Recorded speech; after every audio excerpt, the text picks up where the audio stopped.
All right, welcome back to the Gill Athletics Connections podcast.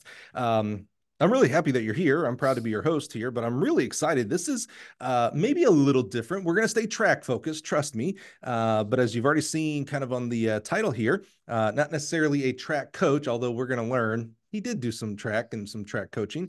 But if you're a regular listener, at all of the podcast, you probably have heard me say that I highly encourage track coaches to go into administration in some part of their career. That's where a lot of decisions are being made about our sport, whether it's on the college or high school level or at all levels. And it would certainly be nice to have people who understand track in those positions when those decisions are being made. And so we went out and found a pretty good guy here. Now we're going to go through and learn his past here in track and field, his history, his journey.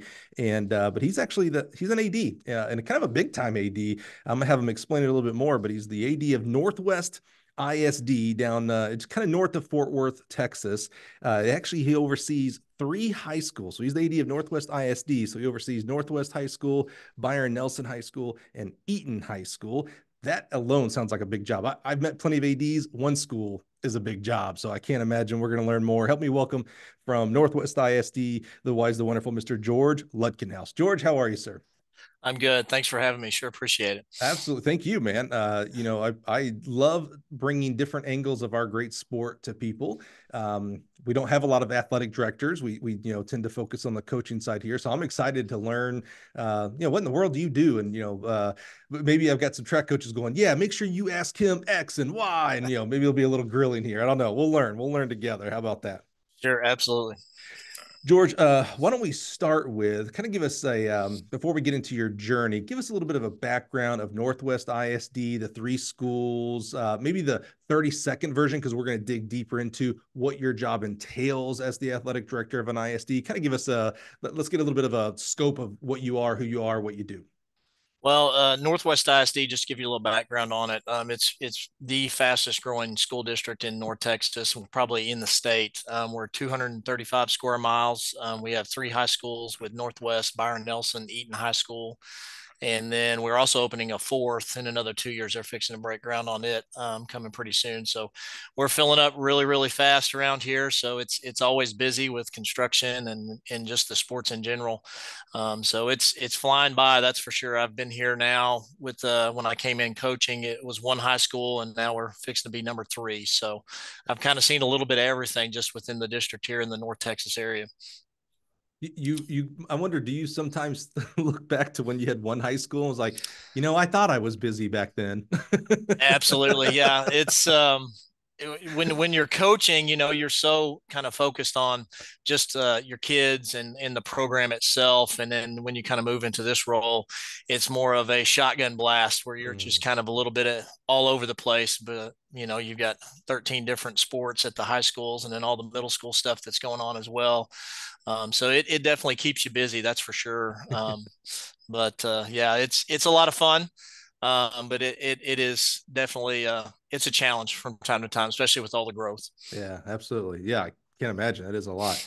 Well, the goal today is to get into an AD conversation. And I'll tell you, if you haven't listened, I was blessed to be on a podcast called the AD I think it was just called the AD podcast. We ran it on as a bonus episode back in December here. It was from 2 ADs, one from South Carolina, one from Georgia, that do a great job with their podcast. And they invited me on to talk about, is a track and field program good for a healthy athletic program? So I highly recommend you go back and listen to that. But the goal today is to kind of get into an AD conversation, learn more about what does an AD do, how does a track coach fit into that, and don't fall asleep on me, college track coaches, because we're going to ask about what's that role look like for recruiting, et cetera, coming on campus. Should we reach out to the coaches or not? Things like that.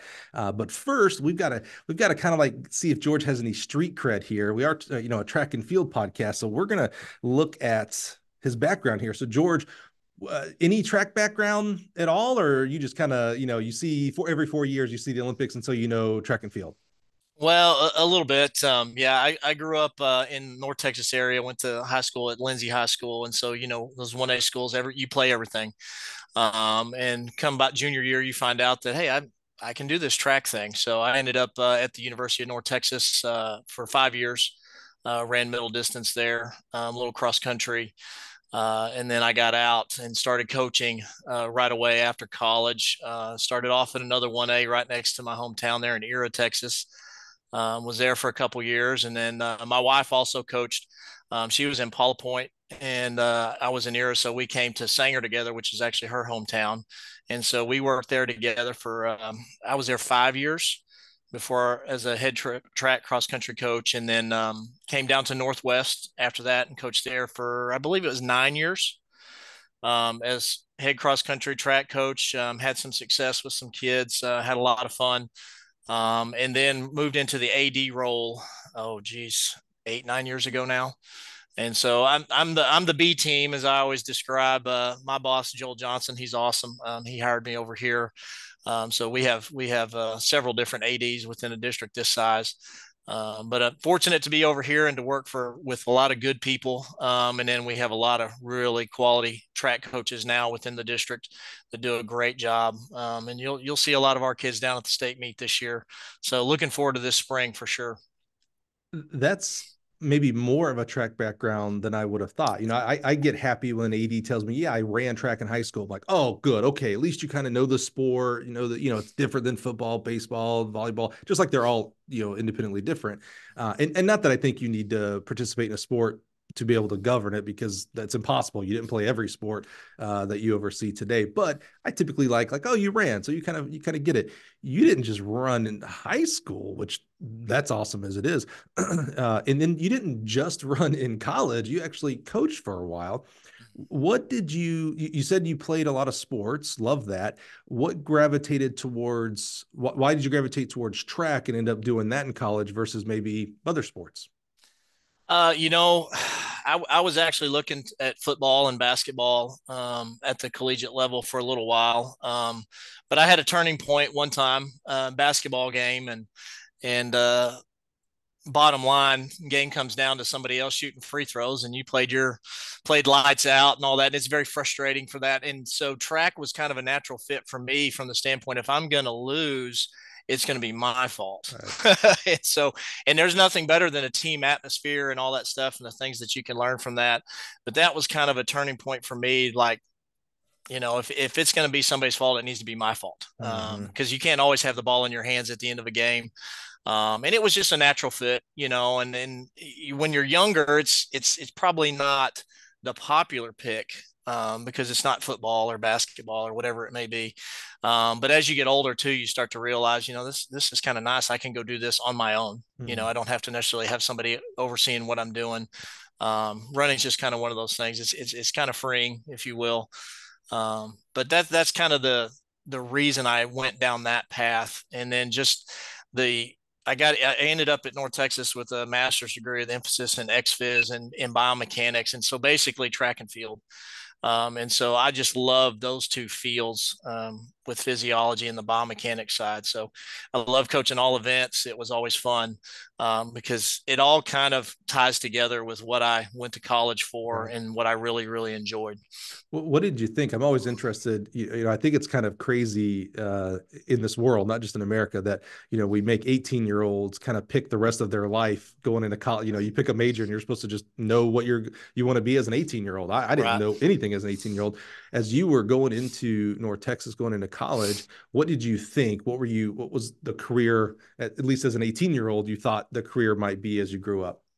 Well, I think at that time the hot thing to do was to get a business degree. And I started to go down that path, and then it's the more you were around. I had a pretty influential guy at North Texas, Ken Garland, who was there for a long time. He's in the Hall of Fame at UNT, and he was kind of my guy in college. And so I think we all have a track guy. Yes, yeah, Coach Ken Garland. Yeah, Coach. He was. Okay. Yes. And so, the more you get to know somebody, and I had an influential coach at the high school level. And so you just tend to gravitate towards those guys, and just like, that's kind of what I want to do with my life, and the things they say and how they make you feel, and whether it's good or bad, whatever, you see the influence that they have on you. And I think I started really about sophomore year of college, kind of going that direction, that I want to coach. And that's the path I want to take. So I'd say it was fairly early on in college, but of course, when you first go to college, I'm going to make all this money. And then you realize, that's not really what I want to do. I want to do something I enjoy. And so Yeah. that's why I ended up going that way. I love you mentioned Ken Garland and the positive influence that he had on you. I'll say this religiously. I'm sure I say this every episode now. The positive impact coaches make on young people, it's immeasurable. 99.9% are not going to go pro. Heck, 99% aren't going to the college level if you're a high school coach. However, 100% of the kids that our coaches work with will go on to be moms, dads, business owners, clergy, accountants, salespeople, et cetera, teachers, coaches. So that's the true, in my opinion, at least, positive impact. So I love when you mentioned Ken Garland. You mentioned your high school coach had a Yep. positive influence. We love shout outs Yeah. what was his or her Oh, name? he's no longer with us, but it Okay. was Charlie Muir, Yeah. probably one of the toughest dudes you'd ever meet. He's from Windthorst, Texas, and he came in my sophomore year as our AD head football and track coach, and he was just one of those guys. He loved you, but he was going to make you tough, and Mm-hmm. that's what I always appreciated about him. He's kind of the one that kind of pushed me, him and another coach, Coach John Metzler, who was there, and I was a hurdler in middle school, and just because I was tall. And so, bottom line, the freshman year of track practice, one of them said, "Oh, I need all the tough guys over here." And he was talking about the 400, 800 group. And I was like, I want to go over there. And so, and that's just one of those things. And I kind of lucked into honestly starting to run some of those events that probably someone else might not have put me in. Right. And so I naturally gravitated towards the 800. And then that's always kind of been my love. That's probably my favorite event to coach. And then, that 4, 8 up to the mile. And, I love cross country. Don't get me wrong, but there's just something about those events Yeah. that really show a lot of toughness, show a lot of character. And so when I go to college, and that's obviously what I wanted to run. I end up running my first indoor race, and Coach Gahn comes up to me and says, "Well, you'll be running the mile this year." And I was like, "Oh, it's not enough foot speed." So that's just how it goes. But it all worked out. But that's just one of those things you kind of gravitate towards, sometimes what you're good at, but also, that they kind of fit my personality, if that Yeah. makes sense. Yeah, I was gonna let's expound on that a little bit because I love that challenge of, hey, I need the tough guys. Mm-hmm. This is everything's hard, but I need the tough guys. And you're like, yeah, okay, well, maybe I'm not tough. I don't know, but I want to try it. Yeah. What do you Yeah. think? It's one thing in the moment, and what I've realized, at this age, and George, we're probably pretty close to the same age. Um, there's times in our lives where we have a decision to make, a left road or a right road, and it seems pretty small at that point. However, when 20 years later, 10 years later, we have perspective and we look back, it's like, man, I'm glad I chose the right side and not the left. I thought I wanted the left, Right. when you look back now at that moment, you can kind of, I kind of watched your face. You could kind of like, you were kind of playing the movie in your head of like, when coach was like, I need the tough guys. And you're like, Yeah. all right, yeah, let's go. What do you think? How has that played out in the rest of your life? Can you think of another time where it's like, man, I chose the road less traveled many, many times. Maybe it was, your wife, children, coaching, career decisions. There's usually when you're doing something at that age, it sticks with you as you move on. Yeah. Over the years, what you just mentioned there, I think about that quite a bit. What if I would have gone this way or Mhm. done that or made this decision? And you try not to dwell on anything and what you chose. There's a lot of times, especially as a coach, and you'll understand that, sometimes you make a decision that, hey, I'm not going to make a lot of money going forward. I know I'm going to be working a ton of hours. I'm not going to be home a lot. um, I was very fortunate when I met my wife that she was going into the same profession. And so we ended up, when we got married and had the first kid, she was still coaching. And then we had the second kid and she was still coaching. She's as bad as things can get for me. It's never as bad as what she went through, carrying kids, raising kids. And I always remember the story. She was coaching a basketball game, and I got done with practice, and I'm going to pick up. She was pregnant with baby two, and I go to pick up the first one, and he's sleeping underneath the bench at the court. So I pull him by the leg and take him home. And, we just kind of traded kids off, and just kind of made it through. She was still driving buses when she was, 9 months pregnant, and she's Wow. probably the toughest person. That's what we always impressed upon our kids, and we talk about the tough kids and stuff. And I was like, there's nobody tougher than her. Now she'll tell you all about it too. But yeah, she was one of those situations. It's hard as a coach to find somebody like that understands what we do. And so that was a big deal for us. Is she coached for a long time as well. And then Yeah. when number three started to come along, we're like, okay, this is Yeah. it's not going to work. And then when I changed jobs and I wasn't at the same school, that made it a little more difficult. So she ended up getting out of coaching. So basically, so I could stay in. Is how it all kind of worked out there. But yeah, you just never know how things are going to turn out. But you think you know until you don't know. What do they say? Going from 2 kids to 3 kids, you go from man to man to zone. It Yeah, changes that's everything. exactly right. That's exactly right. We So have we had two, and it was like, look, man, we can't yeah, handle two. We certainly can't go to three. You guys and gals that have 3+, God bless you. I don't know how yeah. at all you do it, at all ever. I can't handle that at all. That's awesome. Thanks for sharing that. So you start out as a business major because you're going to make a lot of money because all businesses just make a ton of money, right? It just That's makes sense. right. That's right. You have you continue to weigh in on the influence of some high school coaches, Coach Mayer and Coach Metzler. Ken Garland becomes a big influence with you there. You switch over to, I think you said, like a biology type. You're like, okay, I'm going to be a Kinesiology. Yeah. kinesiology. Yeah. Yeah. I'm from Alabama, so those things are kind of the same to me. So Everybody calls it something different. yeah, I've it's the learned that same. with my own kids. So how did you get into, because your next step was you started coaching and I assume teaching. How did you, I didn't hear a teacher degree there. How did you get into actual teaching? Well, had a kinesiology degree. And so with that, I had a minor in history, like most coaches do. Yeah. So I taught anywhere from PE to history, geography, Okay. world history, American history. So depending on where I was at, I have teaching certs in composite social studies and Okay. PE. And so that kind of came along with the college degree. But yeah, so a little bit of everything. Health, it just depends. Yeah. I've kind of taught a little bit of everything. The only thing they don't need me in is math for sure. Yeah. I get But that. yeah, so no, it's all. I think I finished up the last several years teaching world geography with freshmen, which I loved as a Wow. coach.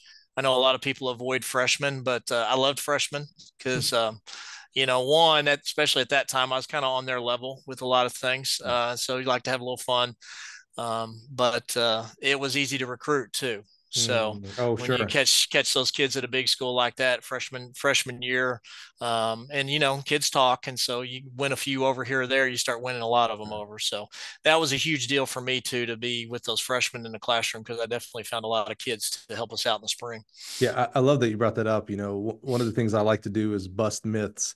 And, when we talk about, can a high school coach in the college level, and there's this myth of like, oh, high school coach can't do X and Y and Z. And one of those is typically recruiting. And I tell you what, every 100%, every high school coach we've had on the show, and we've had quite a few, from extremely successful to heck, we had a coach from Kentucky who ran a home high school meet at his school with no track. He was like, I just wanted to give my seniors a senior day. So we figured out one lap in the parking lot.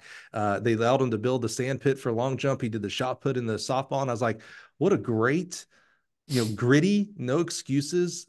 And I tell you, every one of those coaches, including him and highly successful coaches we've had here, recruiting is the lifeblood of a high school coach. We tend to think of it for college.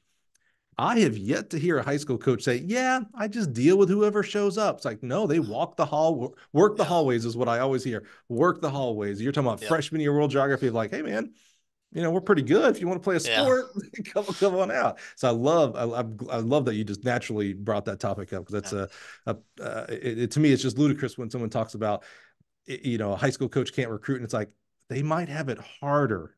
No home visits, yeah, no official visits, no, well, I almost said no special bling uniforms and things like that, but some high school are doing amazing in those yeah. sense. But yeah, so I love that.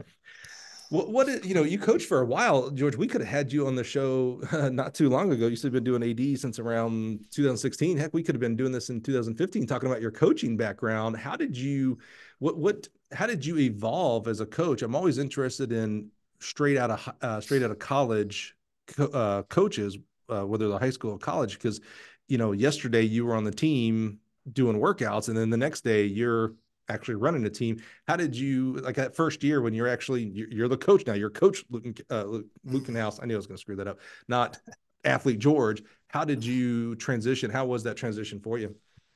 Um, it definitely was a shock, I think, coming from the college level to especially a 1A high school. Because and it was probably the best thing that could ever happen to me, honestly, because you spend a couple years basically you're mowing stuff, you're painting stuff. We had a cinder track. You drag the track with your pickup truck and a big beam every day Wow. before practice, and great to train on, just not good to fall on. But so you spend a lot of time up there. There might be nights that you sleep at the field house because you got an early morning practice and you need to get in till 1 o'clock in the Wow. morning from some other thing because you're coaching everything. Right. And we only had 4 male coaches on the staff for the high school. So I think the biggest transition was just the time, Mm. and you gain a lot of respect, because in college you think you're busy. As I explained to my own kids, I'm just like, just enjoy the boredom, man. Embrace it right now. I go back in a Uh, heartbeat. yes, yeah. Oh, I'm sorry you're bored today. I don't know what to tell you. But yeah, that was the biggest transition. But it was great because you learn so much from those other coaches on staff. You learn so much because you're coaching every sport known to man, Mhm. and just the time factor. And then two, you learn how to simplify things, especially at a smaller school. Where like as you get to a bigger school and you have a kid year round, the complexity of the workouts is way different than what it Mm. was before, Interesting. where we're going to run 10 200s or 10 400. That's it, Mhm. because they can't do the pace changes and stuff like that because you only have them for about 2 months. Right. So you got to kind of more bang for your buck, because as soon as you start changing things up and trying to do all kinds of crazy training, they're just going to screw it up Yeah. because they don't know what that means. Yeah. Hey, When that's a great point, George. I live my life on social media, specifically Twitter. So I'm involved and I oversee a lot of conversations from I mean, to me, it's the best thing. I can see the whole world. I can see college coaches, SEC, all the way down to 1A schools in Texas, heck, 1A schools in West Virginia, smaller states even, right? And one of the things, it's hard, our box, our bubble is really hard to look outside of it. And you think, well, we're in a track bubble. Well, there's actually bubbles within inside that. I hear quite often a coach, and it's typically a coach who, is doing a lot of the air quotes here, right things, doing coaching education, training, I'll say year round, maybe training more than the state statutes are, because of their state rules, they're allowed to do things like that, et cetera, et cetera. But where it turns sour for me is when they'll start. Really, it's judging. I'm gonna just put it out there. Of I can't believe high school coaches that don't do X, that don't do Y, that don't do Z. And I think we forget that's a great example of what you talked about there. Here's a track coach. You're coaching, I'm gonna make up sports. You can fill in the correct one. Football, you're going straight into baseball. I'm sorry, basketball. You might have been doing baseball and track at the same time. Oh, by the way, you're a teacher. So yeah. let's not forget, your 8 to 3 is structured, and of course, family, passions, maybe churches, etc. How did you, when you think about the sports that you did coach, how could you, and you are all forgiven if you say, yeah, I just couldn't, Mike, there was just no time. How did you work in coaching education? How did you work to become a better football coach, assuming you coach that sport, baseball, basketball, whatever other sports you coach? How did you, I mean, it's amazing. 8 to 3, you're teaching, for crying out loud. How are you supposed to fit that in? How did you, or if did you at all? Well, as far as on the track side of it, it's not as complicated, especially coming from the background I had at the college level. And you get to know a You lot get of an people. advantage. Mm-hmm. You pick up the phone, Mm-hmm. hey, I got this kid or I've got this group. And for me, you could call back to college coaches, or we had a pretty good group just in the North Texas area of, you go to the same meets all the time. And a lot of Mm-hmm. those coaches that have had success, they'll share, Mm-hmm. and that's the biggest thing. You just can't be afraid to ask and say, hey, how would you handle this? Even before we got on here, I just had a coach that texted me and said, hey, I got a question for you. And it wasn't even from our district. Right. And, we communicate, we talk, and for the most part, coaches, especially track cross country coaches, they're not afraid to share what they're doing.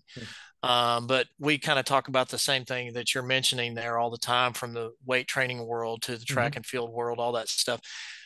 There's a lot of people who like to dog on other people with, like you just said, well, I can't believe they don't do this. Well, I'm a big believer there's best, but then there's best for your situation. Mm. Because I've evolved just from year one to year 15. It depends on the kid. It depends on your group. It depends on where you are within your program as to what you should be doing and how you should be doing it. And you have to kind of change, not necessarily with the times, but with your kids, and what they need. If I'm not a big fan of just doing the same thing over and over again, because that's what we do. No, you've got to do what's best for that kid and their development. And now that I'm not coaching, and you see that from the kind of the outside looking in, but then I have it in my own house too, to where you're like, okay, this is how things should go along with your own training and things like that. And so those are the kind, from an AD perspective, those are the kind of coaches, when you're trying to hire somebody, that you look for that and said, well, here's what we do. Well, I understand what you're saying, Right. but what happens if, Mm-hmm. and so everybody's at a different stage of training, a different stage of life, your athletic age, whatever that may Mm-hmm. be. Some people use that term. But that's a big thing with me, is every year I think we changed something, and it didn't matter if it was football, basketball, track. You're changing your philosophy, and that's what I've had people ask me all the time, what's your philosophy on X, Y, or Z? And I'm like, Mm-hmm. it depends. Right. And that's an answer with me a lot of times when somebody will ask me, well, it just depends. I haven't met the kids. What do they do? Mm-hmm. What are they good at? What can't they do? What do we, it's everything's just different. And so it changes from day to day, from a training perspective, coaching perspective, from even an AD role. Every day is a little different. And Yeah. sometimes what decisions you made a while back might not be the same or correct decision that you need to be making today. So how did you, especially at the 1A, because I imagine you coaching several different sports, you seem like, I mean, obviously we can fast forward to the future and we know, you're an AD over extremely large ISD. So, success and improvement seems to be maybe some core values of yours, or at least some skill sets of yours. So that doesn't just start, in 2020. That started way back, probably even as a kid. Here you are in a 1A school, you're coaching all these different sports, plus you're teaching. How did you, maybe prioritize is the right word, how did you prioritize of where you're going to put time into improvement? You wanted to become a better teacher, you wanted to become a better football coach. I get the track side, and it feels like almost like that is the little bit easier, meaning you're talking about being at a track meet. We know track meets, unfortunately, can be, all day events. There's a lot of time to talk to fellow coaches. I don't see you running across the sideline in football going, "Hey, coach, so how did you do that?" There seems to Right. be less. There's Yeah. clinics and stuff, and maybe that's the answer. How did you prioritize how you were going to become a better football coach, a better track coach, a better geography teacher? How did you Right. prioritize all that through the year that, runs up pretty fast? Yeah. Uh, as far as like football, you go to every clinic you can get, Mm. you can get a hold of. And I've been very fortunate, the districts that I've been in, that we basically always prioritized, we would go to clinics as a staff. And so one of those things, we would go oil bowl clinic, in Wichita Falls, which has been around for a long time. Different things like that. Like our staffs now, they go to tons of different clinics and things like that. Summertime was huge. Mm. We're fortunate in Texas, with the Texas High School Coaches Association, and then Mm-hmm. Texas Girls Coaches Association. There's all kinds of things. Right. The Cross Country Coaches Association. I was involved with a lot of those over the years as well. But everything's done in the summertime. And so a lot of times, as a coach, and with a wife who was a coach, those clinics turn into vacation. Right. And so we spend a lot of time in Austin, San Antonio, things like that. And so, um, everything kind of doubles up. You're working, if you will, but Right. you're also in the evenings when you get done with that, you're taking the kids here or there, and you just kind of double dip, if you will, and try to get it all done that way. But it's definitely difficult, and I think as time goes on, it gets a little more difficult because Mhm. it's everything gets a little bit more demanding with the way Mhm. things are nowadays. But sometimes you got to say no. When it comes to certain things, and you just got to say this is priority this week. And I'm kind of a checklist kind of guy Mhm. and move on. Sometimes if you get too many things spinning in the same direction, you just got to slow things down and say, okay, I'm going to do this today, and then I'll come back to this tomorrow. Because otherwise you won't get anything done, or it won't be done like you want it to be Right. done if you try to do juggling too much stuff. But yeah, we definitely growing up through it all and coaching. You find the time in the summers, holidays, things like that to go do things, to learn a lot. But like I said before, it's just the North Texas area is just a wealth of knowledge. Texas in general, and so many coaches they just pick up the phone too, Mhm. and you just sit down or go have dinner and talk about philosophy of training or coaching or whatever it may be. That probably is the biggest way Mhm. to get a lot of it, because clinics are great and going to all that stuff because you can learn a lot. But sometimes when you get that one-on-one, just talking to somebody, and you do enough of that over the years, you start to get an appreciation for what others do, and it might work for you, it might not. But I'm a big believer in sometimes there's a lot to be learned from what not to do, Mhm. because we all growing up over the years, you have good coaches that you're saying I need to do that, but there's also some that you can say, you know what, that's something of what not to do, Mhm. or how did that make me feel as a kid when somebody did that. And so I kind of look for those moments in life and have for a long time of, hey, write that down. Remember, Mhm. we want to do that again, or hey, Right. don't do this. And Right. so there's good and bad to it all. But yeah, I'm a big believer in just picking up the phone a lot, Yeah. just calling people Yeah, and just ask. it amazes me, coaches, and first of all, high school coaches. I don't care if you coach one sport, if you just coach track and field, it's amazing to me because again, I know, and I have a much bigger appreciation in the last couple of years. My wife started doing a lot of substitute teaching, and a lot of long-term substitute teaching. So she'll substitute for months, take care of a teacher when they're on their maternity leave and such.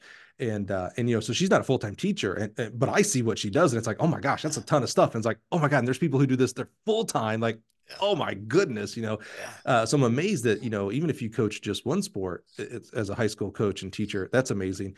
Coaches on the high school level that do more than one sport, because just looking at track and field, which obviously I know better than the other sports, it can be a 365-day a year, not only endeavor in regards to coaching, but coaching education. Like, you can continually look to get better for 365 days, but you're also coaching football or basketball. I have to imagine, I bet you I could make football a 365-day a year, Oh, absolutely. coaching education front, and basketball and baseball, etc. So it's just quite amazing to me. Yeah. So George, you're going through your coaching from first year, from 1A, moving up to bigger schools, and can I assume you start coaching? I hate to use the word only, but you divest away from other sports and start becoming only a track and field and cross country coach, or you keep other sports? Right.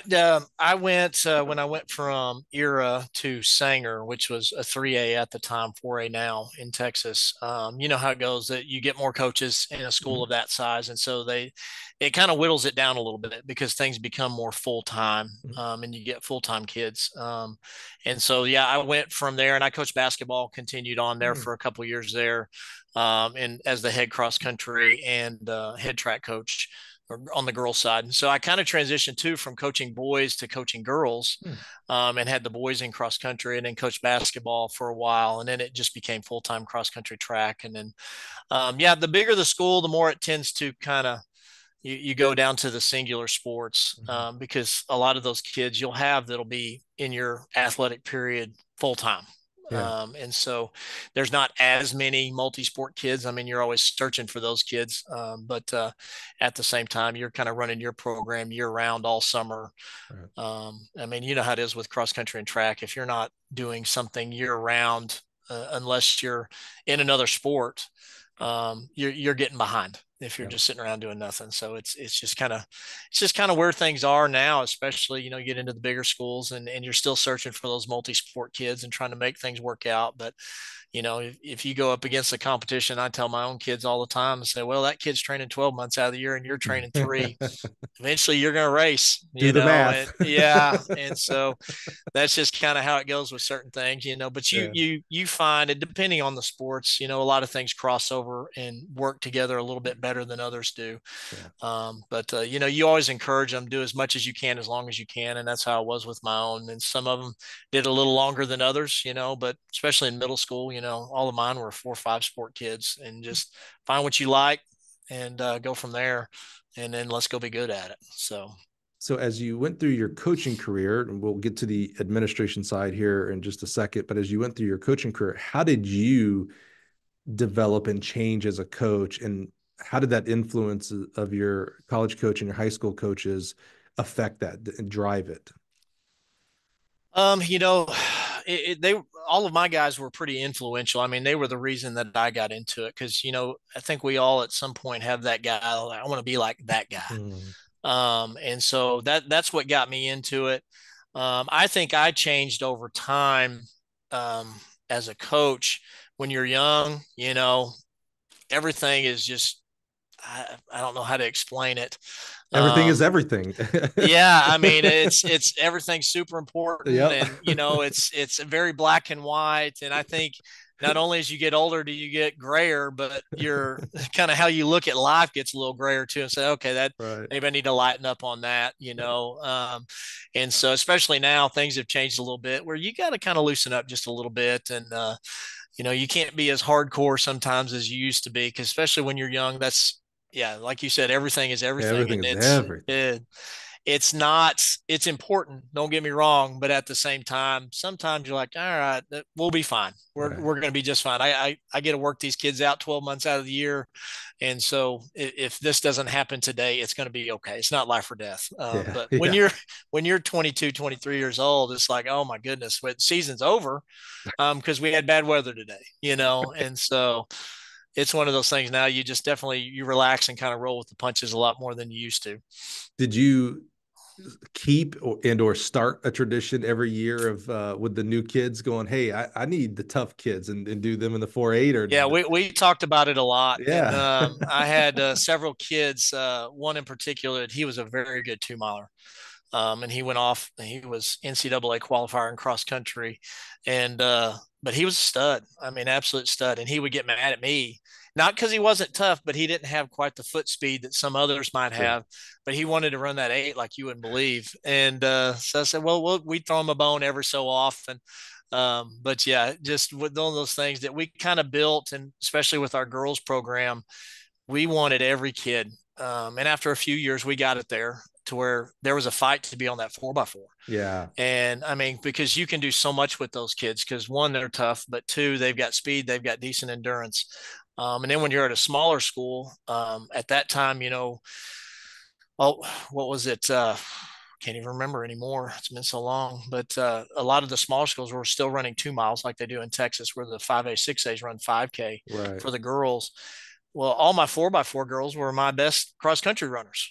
And so Right. the distance girls had to wait till track rolled around so that they could kind of shine a little bit, Right. because you could take those 4x4 girls and just because they could tough out a 2 mile. Mm-hmm. Now when you went that Mm-hmm. extra 1.1, some things change, Yeah, it's a different event. when Yeah. yes. And so um, I was on the committee when a lot of those rules came along, and the change was made. And being a distance guy, everybody's like, well, I can't believe that you you don't want this change. And I said, well, it depends on the year.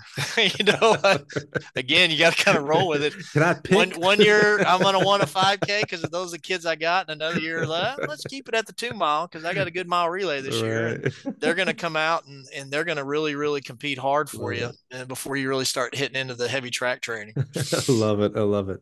All right. So let's start transitioning. And the kind of obvious question is when did that start entering your mind in regards to go into administration? Was it a very acute one year you got the opportunity, so you just took it, or was there years of like, maybe I should look to that type of job?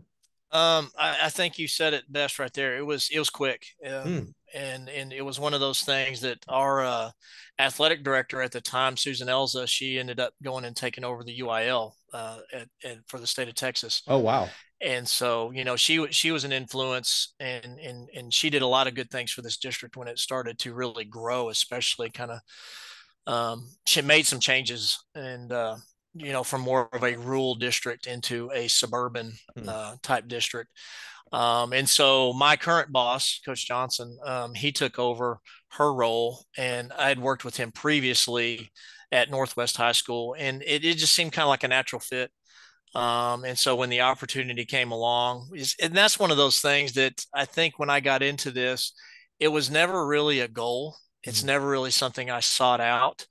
I think it was just one of those things that just kind of happened. Mm. And I had been the assistant campus coordinator at the high school, and so we have kind of, I wouldn't call them ADs on the campus, but they kind of the campus ADs. So you got your head football coach, who's the athletic coordinator of the campus, and then I was the assistant campus coordinator. So you ran all the events and stuff like that, and got all the workers, and Mhm. and so it was just kind of a natural transition from the campus side into the district side of things. Which even when I first came over here was a lot smaller.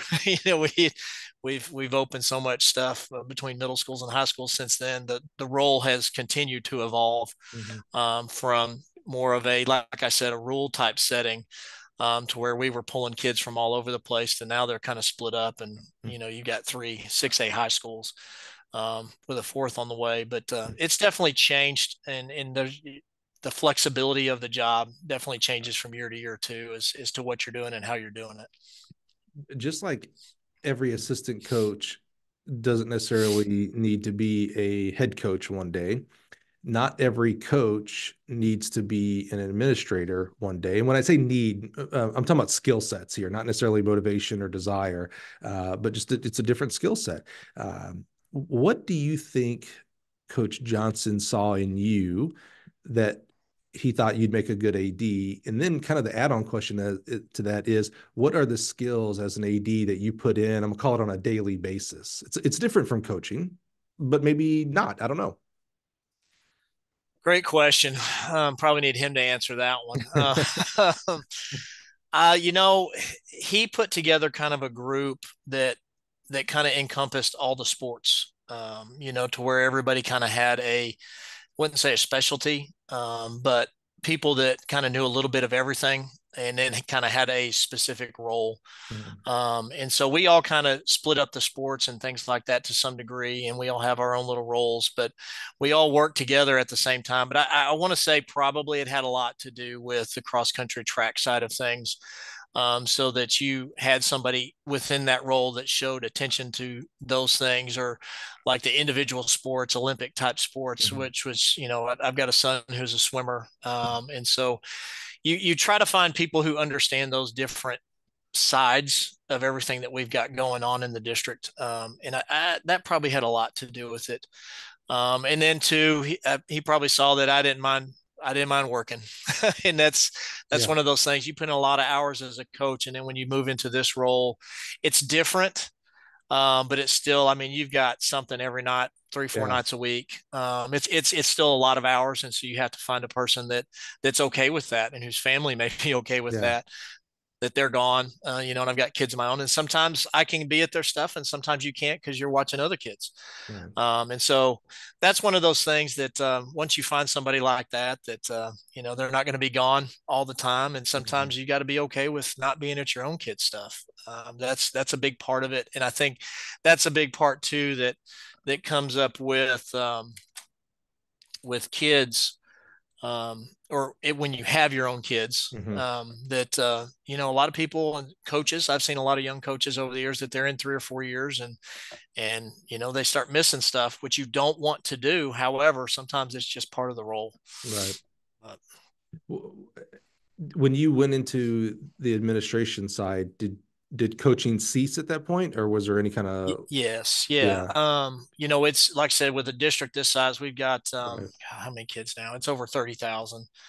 And so we're constantly opening new schools, and we open basically an elementary every year, and a middle school every 2 to 3, and a high school now will be every 4 to 5 with the way things are going. So Wow. yeah, it would be very difficult to Yeah. try to coach and do that at the same time. And Yeah. so we do our best to hire quality coaches and that are on those campuses, and then we kind of have that hierarchy, where there's our office, and then the campus guys too, the campus administration.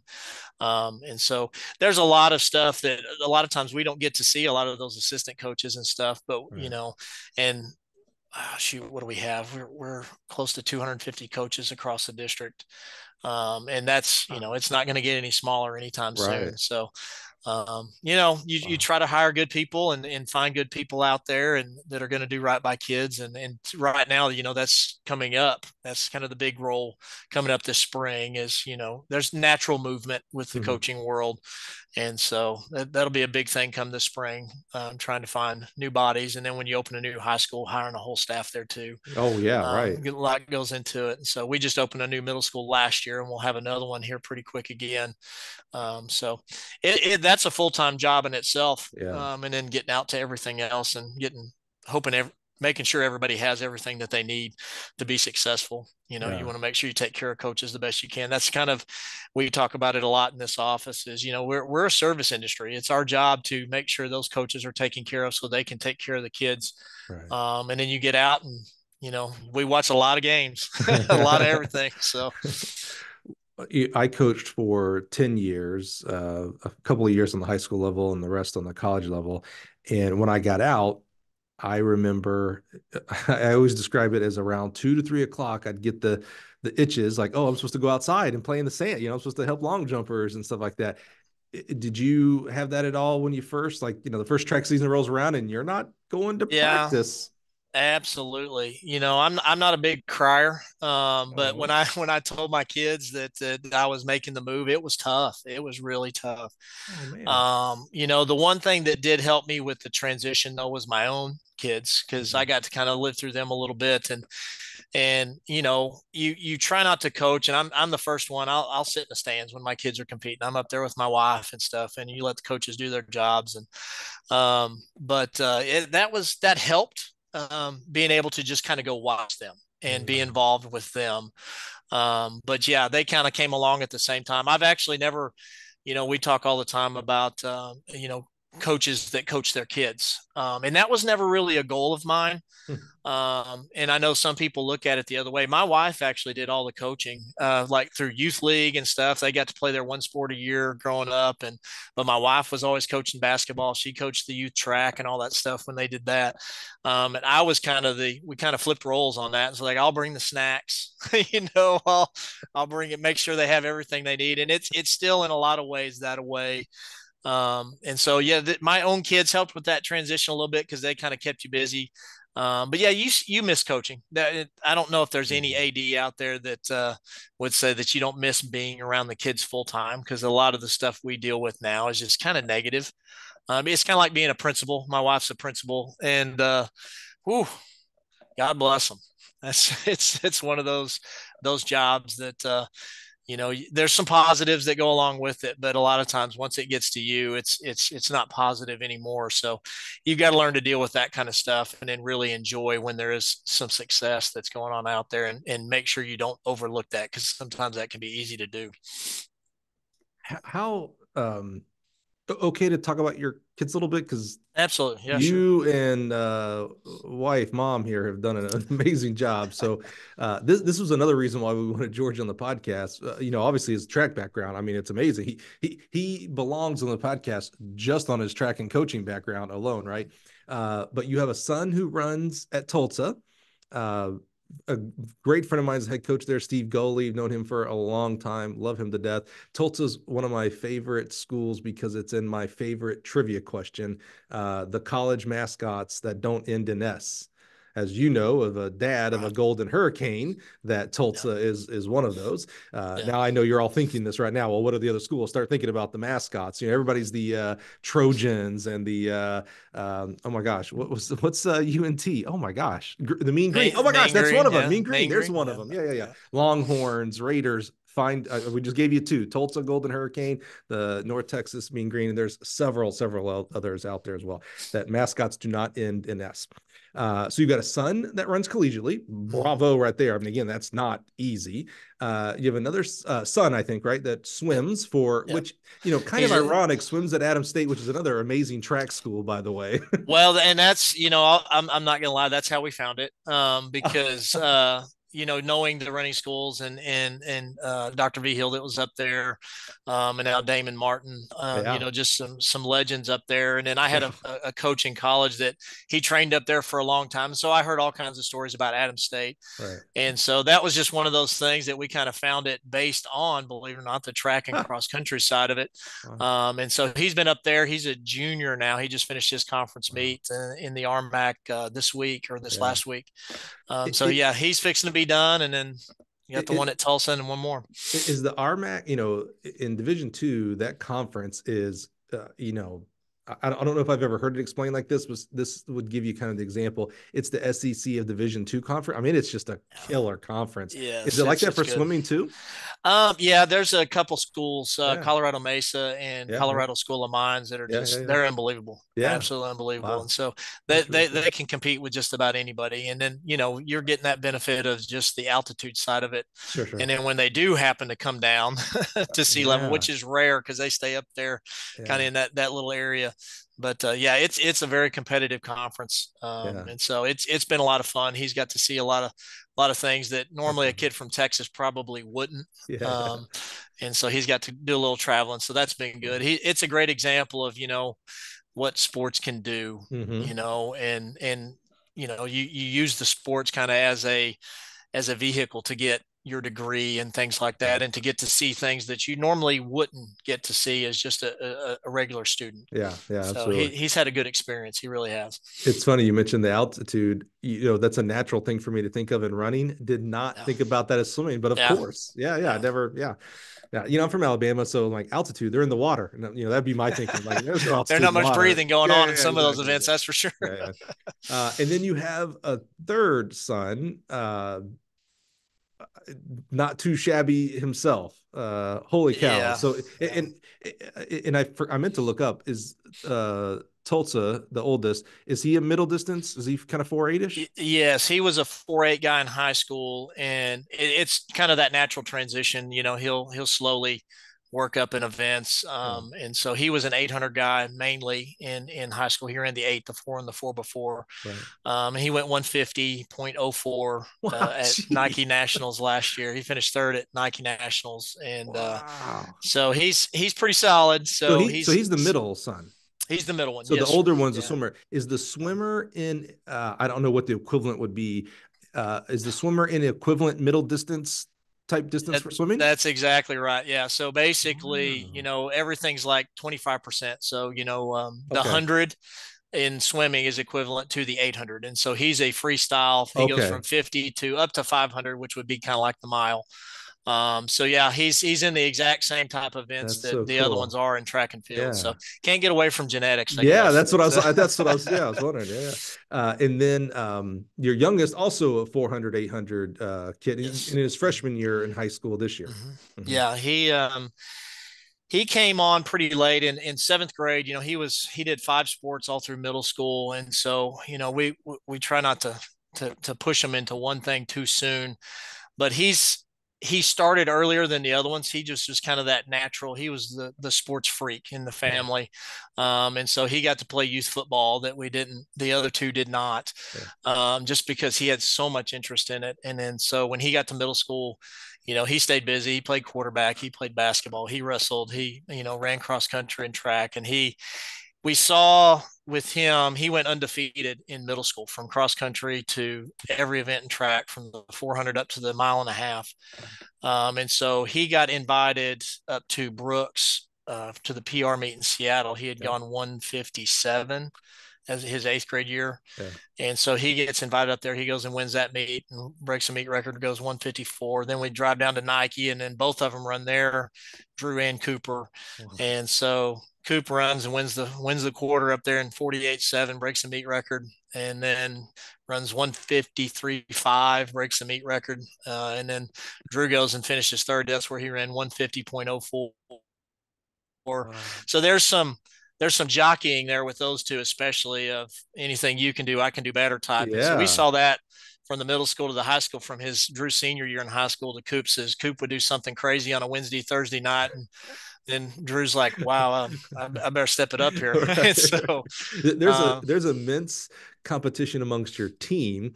yeah, This is amongst your family. It's got to be yes, even more intense. Who, yeah, we didn't ask your PRs because I don't care about PRs and meaning like, your value to me is not how they're fast better you're. than me. Okay, I was gonna ask who has the family PR in the half and the Yeah, mile, right? yeah, I'm number three at this point. So yeah, dad's slow. Did swimmer run track at all, or was he he he more? did. Funny story with him. So he started out as a runner in middle school as well, Yeah, and he went from 5'6" to 6'1" in about 6 months. dude. And he had stress, and he wasn't even running that much. He was just running with what was going on at the school. But I mean, he was a little skinny, and just so he seemed like he was breaking something all the time. Just Mm, so we called his freshman year, end of his freshman year in high school. I talked to the swim coach at Northwest High School and said, "Hey, do you have a spot?" Because we don't push the kids to do this, that, or the other. We just say you have to do something. mhm. And then when you do it, you're going to go all out. So we called the swim coach and I said, "Hey, do you have any spot?" I said, "He's got to do something. He can't play an instrument. He's not any good at golf." And so, he's just constantly dealing with all these different little injuries and stuff. Yeah. So she goes, "Well, does he have any background in swimming?" I said, "Well, he tears up Hawaiian Falls all the time, wave pool." And so, we got him into the pool, and it was, the videos are just night and day, and it shows you that dad doesn't really know what he's doing anyway. But within a year or two, I mean, he's missed qualifying for the state meet his senior year, and a lot of Yeah. those swimmers, they've been doing it since, kindergarten, first grade. Right. That's what I wondered if he was So like swimming yeah, and a couple other sports are very youth oriented right. all the way through. That's what I was wondering. Well, so Yeah, he's no, a late he picked bloomer it to up that. late. Yeah, he picked it up Wow. late, and so it all worked out for the best. That's just kind of how things go. But yeah, he ran sub 5 minutes in the mile as Yeah. a freshman. Yeah. So there was some ability there, and then he just couldn't quite stay healthy. So it all works out the Yeah. way it should. That makes me think of, I truly believe each one of us is put on earth for one thing specifically to do like amazingly. Now, the vast majority of us never find that one thing. It doesn't mean we don't do things at a very high level, but it's hard to find that. Like Michael Phelps was put on this earth to swim. And thank goodness for all of us, for entertainment wise, he found it and then was able to, achieve that. Michael Jordan, I think, was, here to play basketball. And thank God he found basketball so that we could be entertained the way Right. we were, right. And, not necessarily that the oldest son is meant to be a swimmer, but obviously had, I shouldn't say obviously, it seems had a I don't know the right word. This is the Alabama guy trying to use big words here. Had the could be better at swimming than possibly track, and Mhm. thank good. What seemed like it was a bad thing, like, oh man, the growth Right. spurt and he's getting hurt. Hey, we're a track family. I know he wants to Yeah. do it because that's dad and mom did blah blah blah, Yeah. and it's like, well, let's try swimming because that'll be a little less on the joints and all that kind of stuff. And he finds success. Like, I mean, Yeah. that's awesome. I mean, how many That's people that's you might have been a great swimmer, but you didn't have that Who knows? Yeah. opportunity, or it's just really amazing how, again, there's that left and right. He had a choice of like, oh, I'll just stick it out with track, or okay, I'll Yeah. try swimming. When he got into swim, probably struggled. He's Yes. swimming a bunch of guys that have done it forever, and he's trying to figure out where's the snorkel. That's what I'd be looking for. Yeah. But decided to stick with it, and now gets to do it on the collegiate level. And like you said, has amazing experiences traveling around, Yep. meeting a bunch of different people, going to different places, and Yep. being part of a team. That's I don't know. Those are the kind of things I just really enjoy about life. I Yeah. mean, to me, I just Absolutely. love that Yeah. kind of that story. I love Yeah. that. Okay, George, let's talk about some AD stuff. That's what that's really the only reason I had you here. All this other stuff is just bonus stuff. But Uh, I'm curious. It's easy for we're a track coach based podcast, so we're going to say track coaches, but coaches in general, but track coaches to complain about our administration, complain about our ADs. And maybe the reverse is true. I don't interview enough ADs to know that maybe ADs complain about coaches and stuff like that. So I've got kind of just a list in my head of questions. There's no real order here, so we may go out of order. I'll just fire away, and you kind of just give us your experience at least. I'll give you some reprieve that you don't necessarily speak for every AD in the world, but at least in your experience, which is vast. And I love that your experience includes a great bit of track and field. We'll just get kind of your take and thoughts on those kind of things. Okay. Why don't we start with hiring? You mentioned opening new schools. There is turnover in anything, but, in coaching, of course, as well. What do you look for? Let's say, we've got a group in the audience of assistant high school coaches that want to be a head high school coach one day. What do you look for when it's time to hire head high school coaches? What skill sets are you looking for? Is it all about how good you can coach? We'll put to the side maybe that, you need them to be an English teacher because you have an English position. Those are kind of, I don't want to call them happenstance, but we can't really prepare for that. But what are you looking for in a young man, young woman who wants to be a head coach one day? What skill sets, temperaments are you as an athletic director looking for? Great question. And I go back to earlier on when I said it depends. And so a lot of times you're searching for one to me, the number one thing is you got to be a hard worker. And you can't have success if you're the first one out the door. If you're the last one in and first one out, you're going to struggle in this, and you won't make it very long. So that's kind of the biggest thing that I look for. But outside of that, it's like I said, it depends. It depends on the program. It depends on the school. Especially if you're opening a new school, you definitely want to find somebody who's good with a culture, building that culture. And I'm not saying a rah guy, because you don't have to have that. But you want somebody that can come in and start from zero. And sometimes you got to have some experience, whether you've done that before, or you're just a young guy or girl that can just grow with the kids. So I think that has a lot to do with it. It just depends on the job. It depends on, like, our district being so big. It's different from one side of the district to the other. You go south, you're really close to Fort Worth. You go north, it's more small town. We've got 13 communities, I believe it is. It might be more than that now, that feed this whole district. And so you want to find somebody that's kind of a fit for that area, to the best of your ability.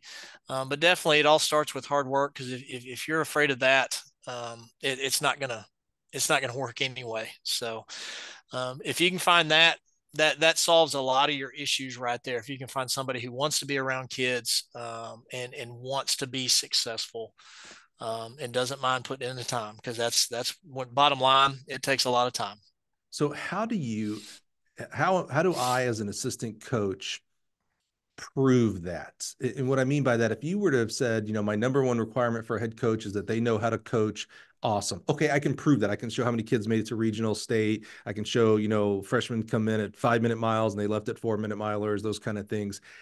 I love the buzzwords of hard worker, hustler, chippy, those kind of words. Those are great. How do you identify that? Is that something, are you always watching assistant coaches because maybe one day they're going to be your head coaches, or how do I prove that to you, Mr. AD?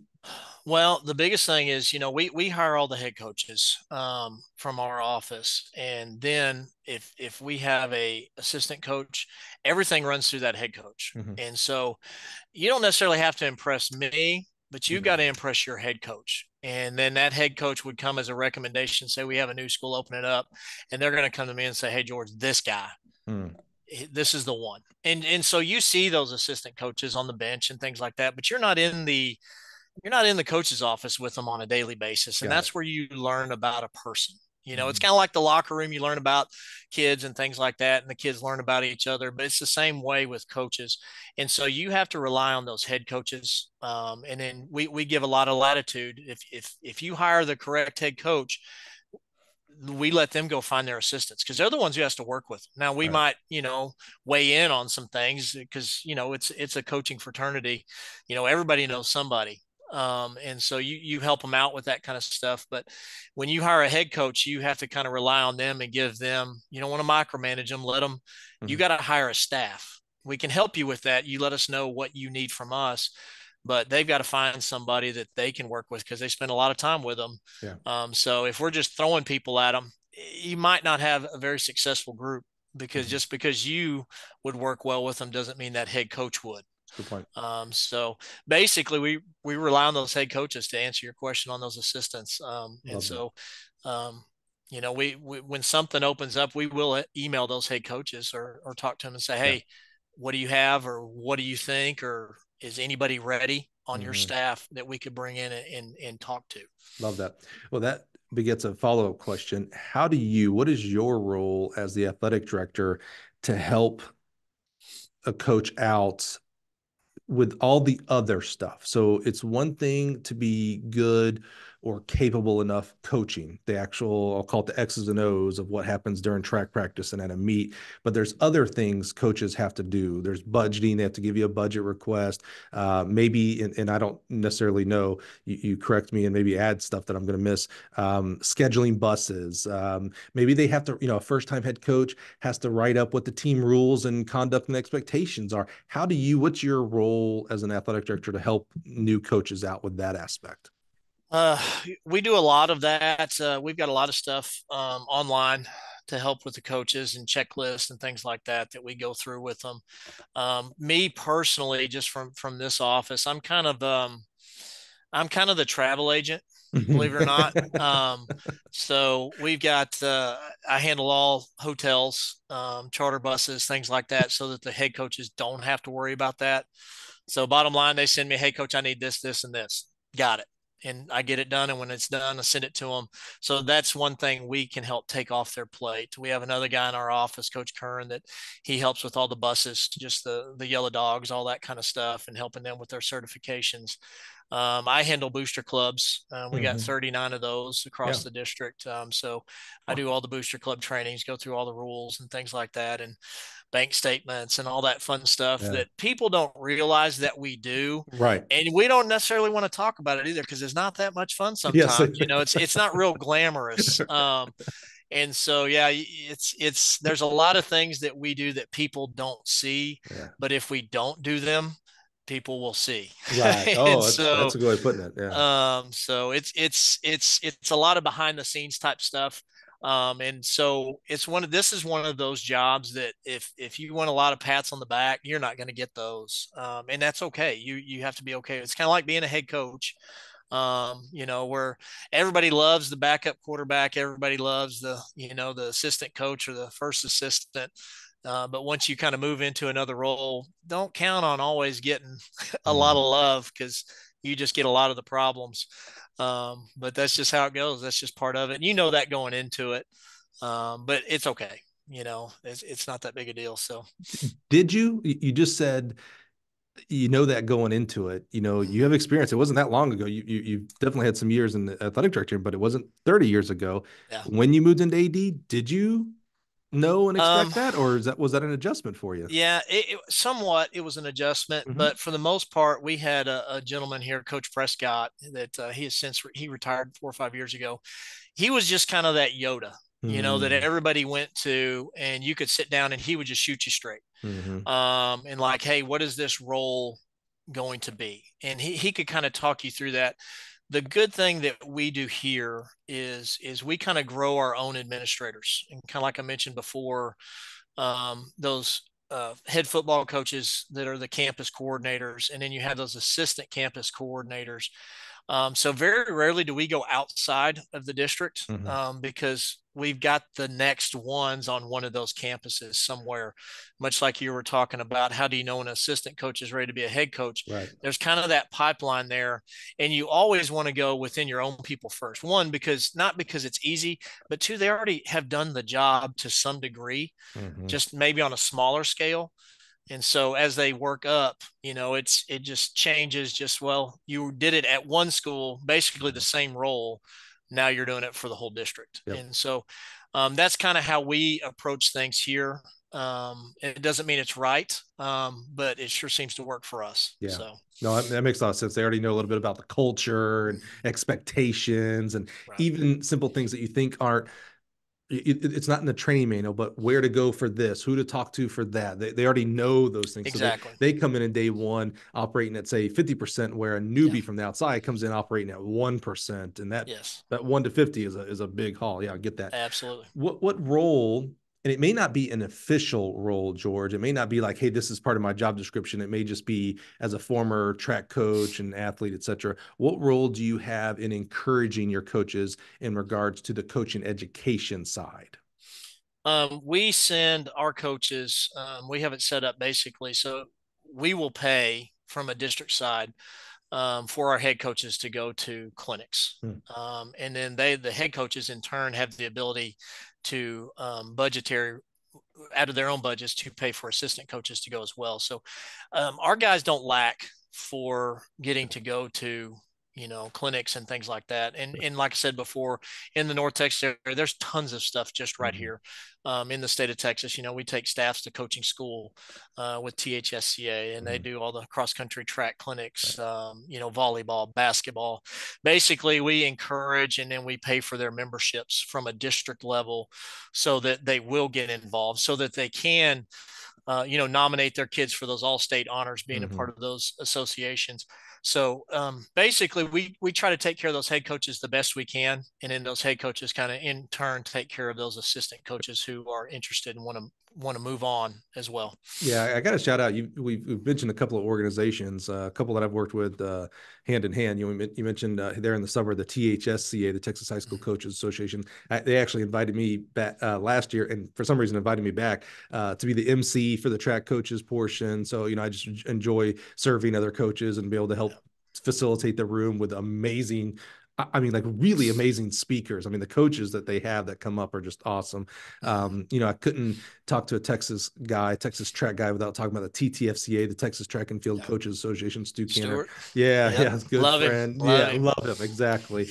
And then there's many other, the Texas AD convention is a great convention. You mentioned the Texas Girls Coaches. It really is, I know it's a big state, so maybe there stands the reason that there'd be a lot of organizations. But while that may be true, my experience has been the people in those organizations are also top-notch people. It's not just organization for organization's sake. So just want to make sure we mention Yeah, them. we're very spoiled in Texas, and I have friends outside the state, and the things that we get to do in Texas, and just the competition, and that's just not just the kids, but even within the coaching ranks and all that stuff, Mm-hmm. and all it's top notch here. We are very spoiled compared to a lot of others. A lot of opportunities here, professionally, and then coaching wise, and just the athletes that are in the state of Texas is just amazing. All right, let's keep on our AD Q&A, our fire any questions here. In fact, I didn't mean to say it that way, but that was my next question. Being sensitive, of course, personnel reasons, etc. I'm going to ask it in a little bit different way than I was originally thinking. What would cause you to fire a coach? What's some things that, as a high school coach, you need to be aware of that, hey, this is just, you just don't do it. This is going to get you on the list of you're not going to be coaching in my district anymore. Yeah. We always talk about things that basically are newsworthy, and that's what we want to stay off the news. That's step one. So I don't want to go into detail on any of that stuff, Correct. Yeah. but that's step one on that. I'm a big believer, and we all have kind of our own philosophies, even in this office, on things like that. But I'm a big believer that you can be competitive with whatever it is you have. And I'm not saying that you can win everything. I'm not saying you're going to win a state title, because we all have different levels of talent, even within a district this size. But you can be competitive. You can be in every game, or you can be in every meet, and you can compete hard. That goes back to kids that want to go hard, coaches that want to go hard and work hard. Mm. If I see that and I'm saying, man, we're not very good here, but man, do they go hard. Mm-hmm. If you're a basketball coach and you play great defense and you can't shoot to save your life, but you're working on it, you can keep the score low just because the effort on the Mm-hmm. other end of the floor is there. So there's little things like that to me that's huge. And because I know you're not going to win a district title every year. You're not going to, most of us, how many of us will ever win a state title? Right. You can do it for a long time, and you just might not have the horses from year to year And so, like I said previously before we got on here, good kids make good coaches. Mhm. And so I just think that I don't care what you have talent wise, you can still be competitive, because if you can get the kids on the same page and kind of going all that same direction, and they're willing to run through a wall for you, Mhm. you're going to be okay, Yeah. and you're going to teach lessons along the way. You're going to develop character along the way. Just that hard work mentality. We're going to get after it every year and do the best we can with what we got. Kind of as an aside to that, someone on Twitter within the past year made kind of a controversial statement in regards to a little bit what you're just talking about there. And I actually kind of agreed. It kind of goes against the sport credo of winning and must win. And, if you ain't first, you last and all that kind of stuff. The comment was, I believe he or she, I can't remember who it was, said something to the effect of, I'm not sure a coach should be fired because they're not winning. And I think they were referring specifically to high school. And what made me think about it was exactly the other intangibles that you're talking about of like, are you trying hard? Are you teaching?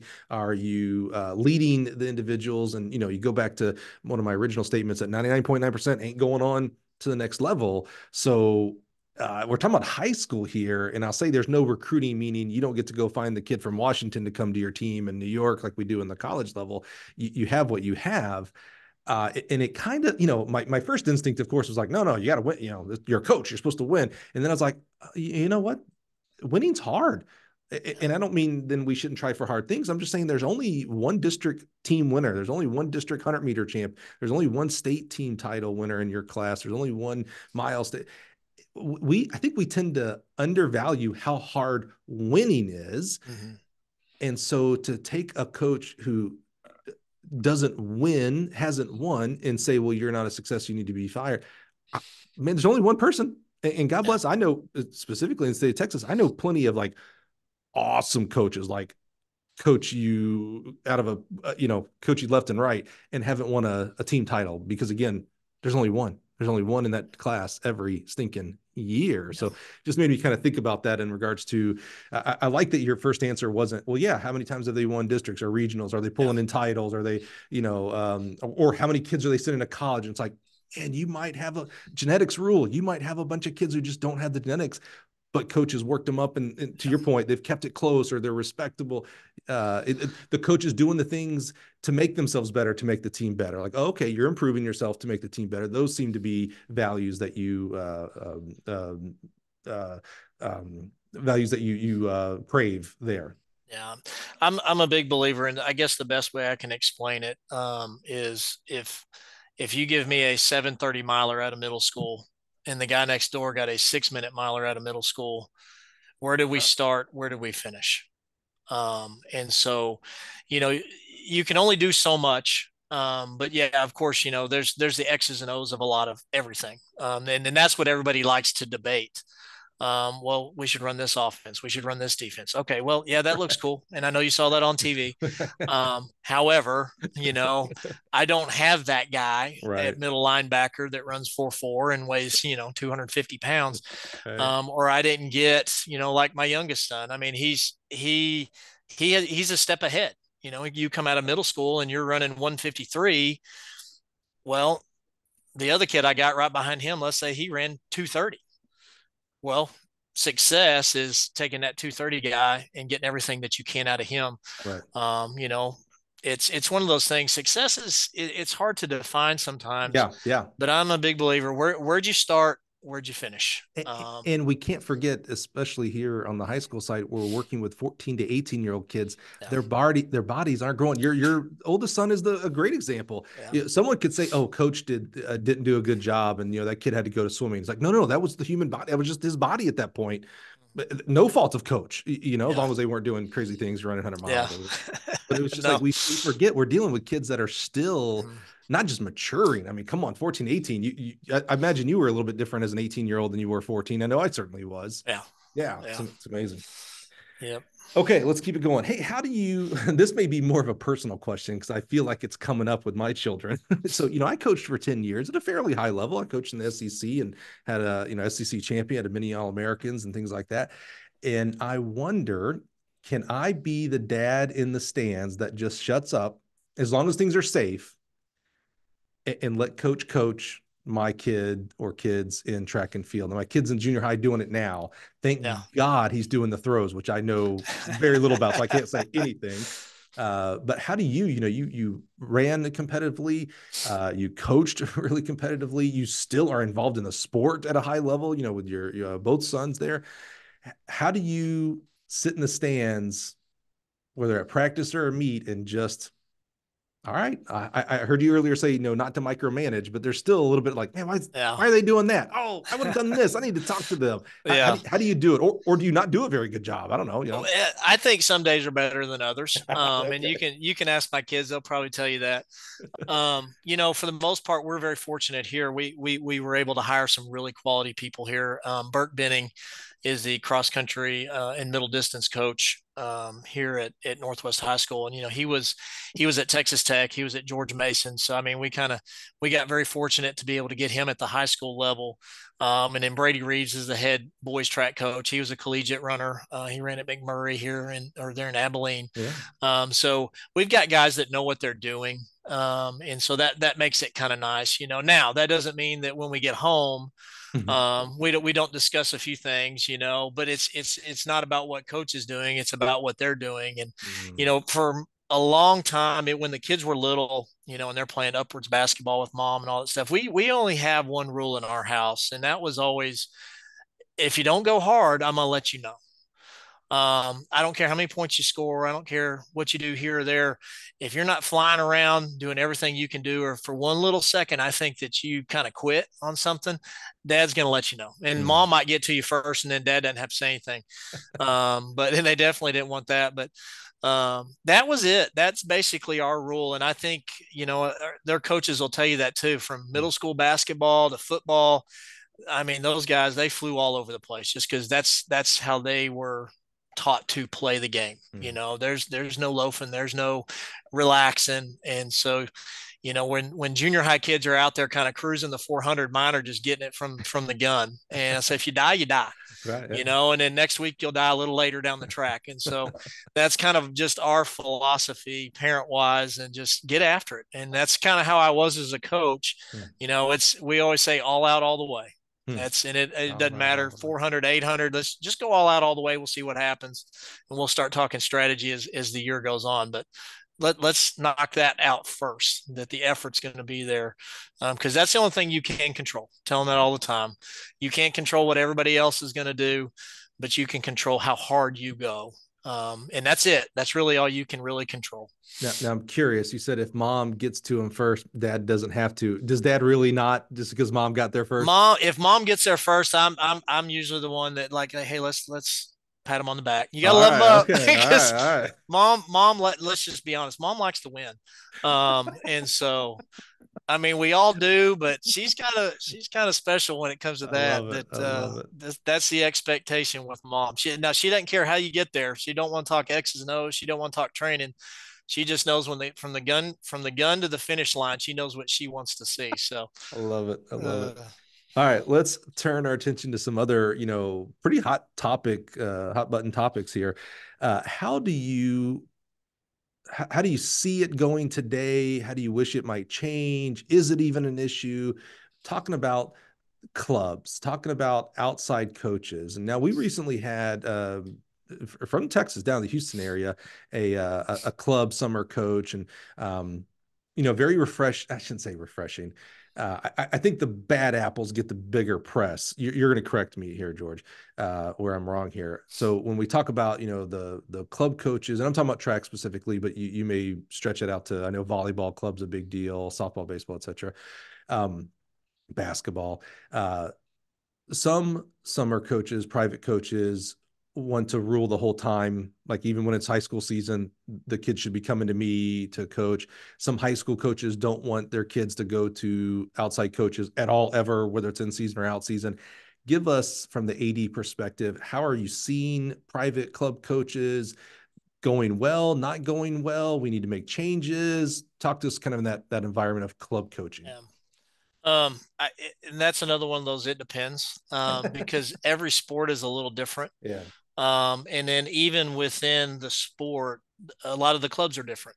You're starting to Right. see a lot of contracts that clubs are trying to get kids to sign saying, I won't participate for my school Wow. during this time. And so at one point, everything went a little easier because basically the clubs worked around the high school season. Right. And now you're starting to see a lot of the club seasons kind of intruding on the high school season. So those kids are they're kind of getting hammered and burning that candle at both ends, if you will, because they're going to club practice, they're going to high school practice. And I think, and that's probably the hardest thing a head coach has to do, especially in certain sports with soccer, volleyball, of trying to make sure you're not getting that kid hurt. Mm-hmm. And, because you have an off-season program, when your season's over, you want that kid a part of too, but they may be gone for 3 or 4 days to Denver for a tournament or whatever it may be. It makes it difficult. And I think that's where coaching to me has changed the most over the last 10, 15 years is there was always kind of a club scene even before that, but Mm-hmm. it's such a big money maker now with a lot of things that, it gets bigger and bigger and bigger. So as a head coach, you kind of have to evolve in how you do things. You have to foster a relationship a lot of times with those club Mm-hmm. coaches, and a lot of them work well with a lot of our head coaches and stuff. But there's always that outlier one way or the other that it makes it difficult. And then that's where the parents have to come in too and say, Mm-hmm. I tell people all the time and say, well, you're playing at a public school, but you're paying them. So shouldn't you have a little say in what's going on there too? Right. Because, they're taking your money. So it's one of those things that it's a balance. It really Mm-hmm. is. And we don't have too many issues, but from time to time, especially with the younger kids, and from a track perspective, middle school track meets, it's club volleyball season Mm-hmm. going on right now. So you might miss some kids here or there, and the question is, okay, well, am I gonna be real black and white and say, well, if you miss practice, you're not going to the meet, or am I gonna do what I got to do to try to get that kid out there so that they can Mm-hmm. compete and help out the school? And you never know what's going to happen with them. Kind of like we talked about with the oldest. Mm-hmm. If you keep them in the game and keep them with you long enough, you never know what's going to happen. So it is definitely difficult, and there's no real good answers on that one. Um, there's just you got to kind of play nice in the sandbox sometimes, Mm-hmm. and you don't like to do that because everybody wants those kids full time. That's just how coaches are. Mm-hmm. But for some sports too, that club thing is a big part of growing their own program too, so that those kids get to play after the UIL season is over. So it's a balance for Is sure. is all of this helping to increase or decrease multi-sport athletes? Oh, decrease for sure. Yeah. Mm-hmm. Yeah, because let's say you go through a fall season in your sport, and then your club is in the spring. A lot of times, that's going to keep you from maybe running track or whatever it may be, and so it's definitely difficult with that. And I think the bigger school you go to, the more you see that. I go back to the smaller schools. Those club opportunities aren't there as much. It's still there, but it's not quite as much as it is at a big school. And I think a lot of times a lot of kids think I have to do this if I want to do Right. this. Right. So, and some of that, it's you just can't get around it. And so you just got to do the best you can to work with everybody that's all involved for the best of the kid. Putting clubs to the side, maybe. What's your role as an AD to help encourage your coaches to encourage multi-sport athletes? Yeah. We make a big push for that. And sometimes you have to step in from time to time. And I'll be the first one to admit when I was coaching, a lot of times you'd be like, whoa, wait a minute, you're going to do what? You're going to miss what? And so that's definitely different. Sometimes you gotta help people understand, put your pride aside a little bit. It's in best interest of the kid. And very rarely does that come up that we have to deal with that. We've kind of got a little policy here, just basically that, if two things come up at the same time while a kid's doing the same sport, they choose. That's up to them. And the coaches sit down, talk about it, how's practice is going to go, things like that. The UIL has a setup here in Texas fairly well, so that if you're a team sport, basically you're going to be in that athletic period during the off season, because the individual sports, track, cross country, whatever, you can go before and after school. Well, you can't do that in a team sport. You got there's some rules there, strength and conditioning, skill stuff. But bottom line is, if you're a team sport guy, you're going to be in that team sport athletic period. So you go there every day because you can go to those other guys after school at any time, what the team sports can't All do. right. That makes sense. So That's good. I just heard recently of a volleyball coach that won't allow the girls to play basketball. And my immediate reaction was like, well, that's just crazy. I just, in his high school, not club. I was just like, that's just crazy. But then my, like, right on the heels of that, just initial, like, well, that's just crazy, was where's the AD in this? yeah, Like, really, AD, you're going to allow this? Doesn't seem, right. I don't care how big the school is. I've yet to see an athletic program that doesn't benefit from multi-sport athletes, from athlete. I saw, gosh, I wish I remembered the high school I visited a year or so ago. They're so big into multi-sport athletes. So you know how you have this there at your different schools. You have your banners that have district champs in the years, or basketball tourney and things like that.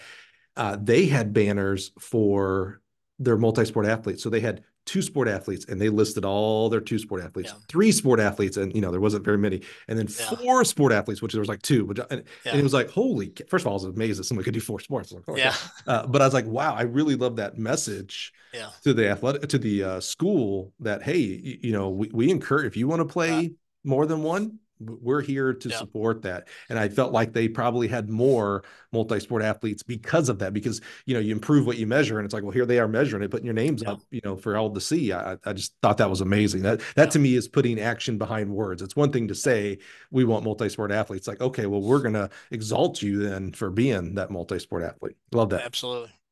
Let's turn our attention to recruiting. And we've already, addressed the high school coaches, I'll say, job to recruit the hallways. I'm not sure you're going to have a very successful track program. At least it will be easier to have a more successful track program if you are always working the hallways. But I'm curious about your take on the role, both sides, the college track coach and your high school track coach.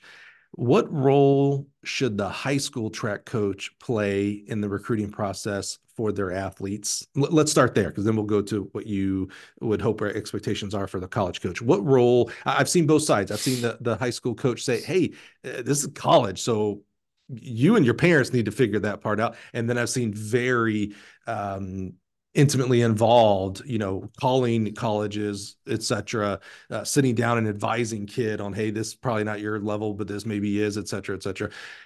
What's your thoughts, your takes on the involvement of the high school coach in regards to the college recruiting process? Well, I'll give you a little background on what I used to do. And so we signed around, what was it, 27 kids in my time as a head track coach. Wow. And how we handled it basically was, I'm going to help you. And, you kind of go through those, and you see those kids that can go to the next level. Or you see those multi-sport kids that they haven't developed as much because they've been busy with other stuff. However, we know they have the ability to go to this level. So we did a lot of individual meetings with kids, and we would talk about it, and I'd work them through the NCAA clearinghouse, or eligibility center now. And kind of, we sat down and we'd work that together with all those groups. We'd kind of meet before, after school in a classroom. And then my homework to them was always, okay, I want you to look at this conference, this conference, this conference, and tell me where your PRs would fall at their conference championships. Oh, yeah. And so, the kids who are really into it and really want to do it, they're going to do that. And so a lot of them would come back and say, well, coach, I would have been 8th in this conference. Okay. So that means you got a chance to get a scholarship at a place like that. Or, coach, I'm like, because a lot of kids don't understand, like, you being an SEC coach, I'm a 5-flat guy. I'm not going to go run in the SEC, and so they see that real quick. And we used to post, a lot of coaches will put their college recruiting standards up, and we would post those in our locker rooms. Here's kind of what it takes to run at these schools. And we could go anywhere from NAIA, Division III, all the way to, big time Division I conferences, just so they had an understanding of what it takes to be at that level. Mm-hmm. And so then from there, when they started to figure out, this is kind of where I would fit, that's when you start emailing, and you would kind of help them put emails together. And then Mm-hmm. you would just have the kids send the emails. And then most coaches, or most programs have the online forms. Mm-hmm. And I'd send them, I'd give them 2 or 3 a day. I'd shoot them an email. Here's a link, fill this out. Here's a link, fill this out. And so I saw that. To me, that was the fun part, of part of my job, was trying to help those kids do that. I did the same thing. I tell my wife all the time, I said, I'm going to do the same thing for my boys that Mm-hmm. I did for these other kids, and help them find a home that fits them. And so that's kind of how I handled it. But I enjoyed that role of it. I think that's where, I always talked about wanting to be a college track coach. Right. I thought that piece of it would be fun. And now I know you probably tell me better, but after a while, you're like, oh my gosh, recruiting's the devil. But from a high school perspective, that's kind of how I handled it. And track is one of those things, especially, or cross country. I always tell kids, cross country gets you noticed, track gets you paid. Hmm. Because cross country courses, they're all can be a little different. Sure. But you get noticed if you're at that state meet and you can make that top 10 or whatever it may be. And then you really, what's your track time? What's your mile time? What's your quarter Mm-hmm. time? All that Yep. kind of stuff. That's what really people look at. And so, I think our coaches here at Northwest ISD have a pretty good handle on it. They sign quite a few kids. I know across the district, we average around 85 to 90 kids every year from the 3 high schools. Dude. And that's all the way from an NAIA all the way to Division I. Yeah. And so we do 4 signing ceremonies a year from November, December to Wow. February, and then a late one as well. So, and we handle all that stuff from our office. But yeah, we've got some coaches that really have a pretty good handle on it. And then a lot of them have been with us for so long, they get, Hmm. the NCAA eligibility center, all that kind of Right. stuff. And in the NCAA, when I first started it, I remember when it was the clearinghouse, it was a front and back form, and I think $25 check, and you Mm-hmm. mailed it in. Now it's a little more than that, but All the right. internet has made things a lot easier. It's not hard to figure it out. Hmm. And then, to me, it's not anyway, but I've been doing it for a while. It's a Google search away of step one. Right. You go and you can find that information pretty quickly. But and then with track two, you can either do X, Y, and Z, or you can't. Hmm. From those times don't lie. Everybody's tracks 400 meters. That's right. The jumps, the throws. You can kind of go look at those conference meets and say, okay, these are the kind of cats that these people are looking for. Right. And that definitely helps. To me, track recruiting in a lot of ways is a lot easier than some of the more subjective sports. Yeah. Um, you know, and so a lot of kids might not be great football players, but they measure well, Mm-hmm. at a lot of those camps and stuff they go to. So it's to me, it's a little easier. How do you advise? Another thing that I'll say on this podcast almost every episode is ego is not bad. Bad ego is bad. And so where I'm going with this is how do you advise coaches? It's kind of like parents. It's much easier to sit around with our parent group and say, yeah, my son went to Harvard, instead of saying, yeah, my son went to Parkland Community College. Nothing is wrong. I'm not saying one is better than the other, although that was it's Harvard, so maybe okay. But it's ego to be able to tell, my neighbor, my kid went to D1 or whatever, when in reality, there's a lot of other institutions that might have been better for my kid, whether it was a junior college to start, an NEI school, et cetera. How do you advise with coaches? There's a complaint amongst, I even hate calling them smaller schools, lesser known schools. And the only reason they're lesser known, by the way, is because maybe they don't play Saturday on ESPN. Okay. I'm talking about NEI schools, junior college schools, et cetera, that they get the feeling that coaches, when they get letters in, and they get a letter from Alabama or the great Troy University, that's my alma mater, or the great North Texas, they'll give those to the kids. But when Neosho County Community College or Lindenwood University comes in, they don't, which is Yeah. agree or disagree, I don't care. That's a disservice.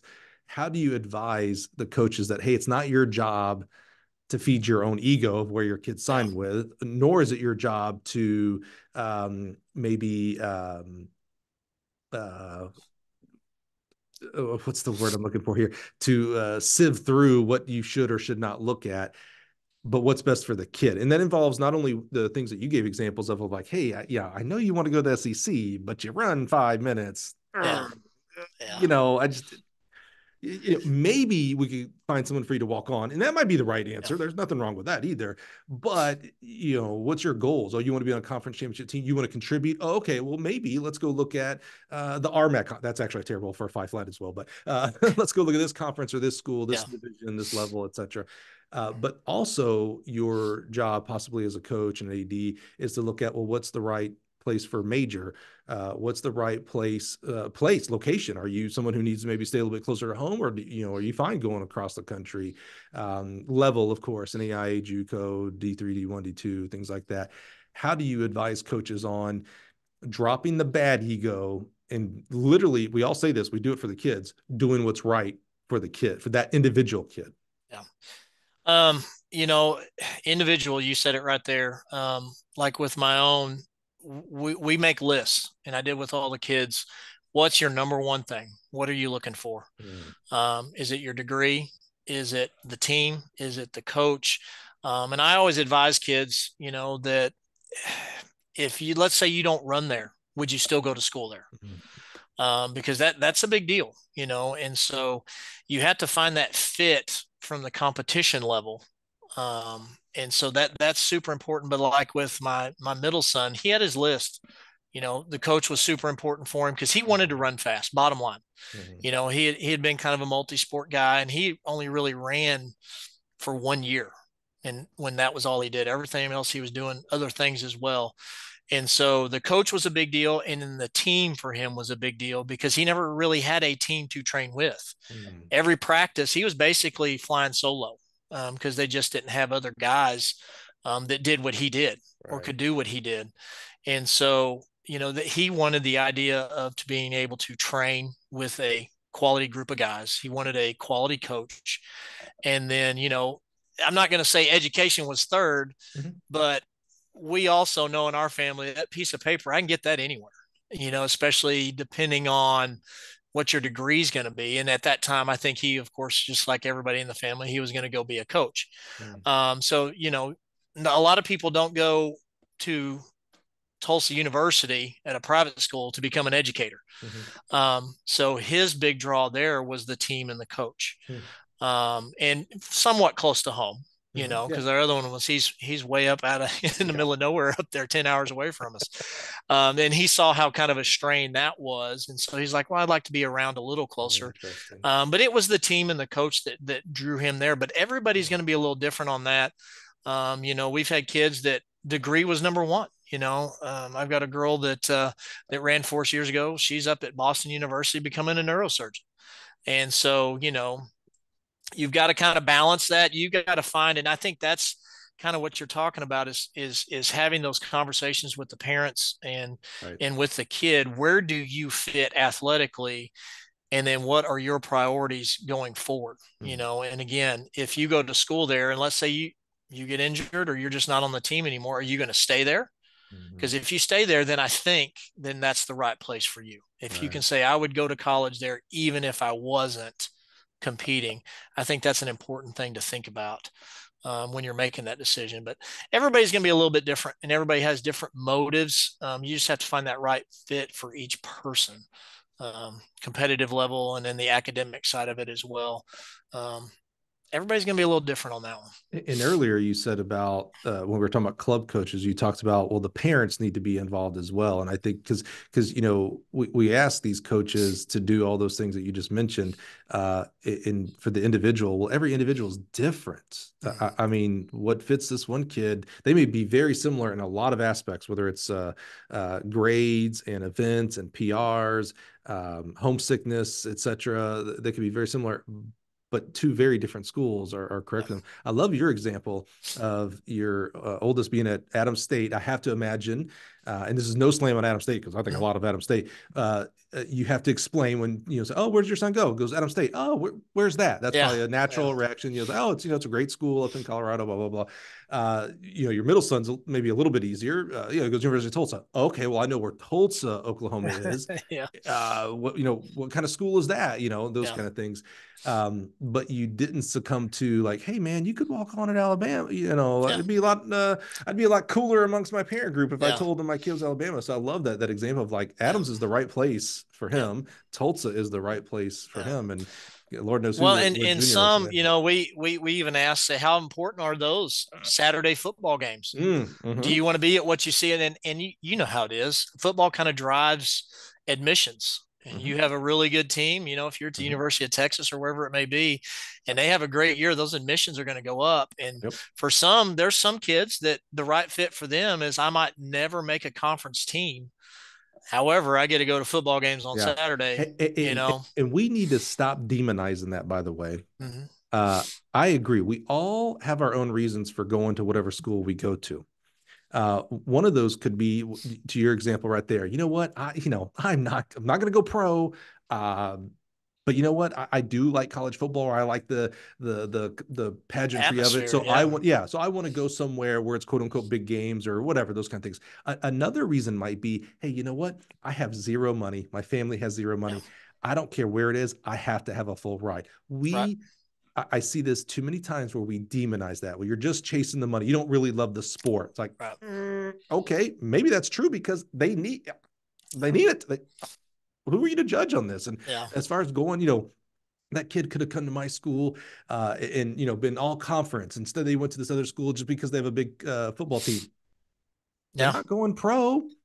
20 years from now, they'll be able to talk about, I was on a great team, met a lot of great people. And man, let me tell you, when our football team beat so-and-so and it was whatever. We got to stop demonizing That's that. A good experience too. Choices. Absolutely. Absolutely.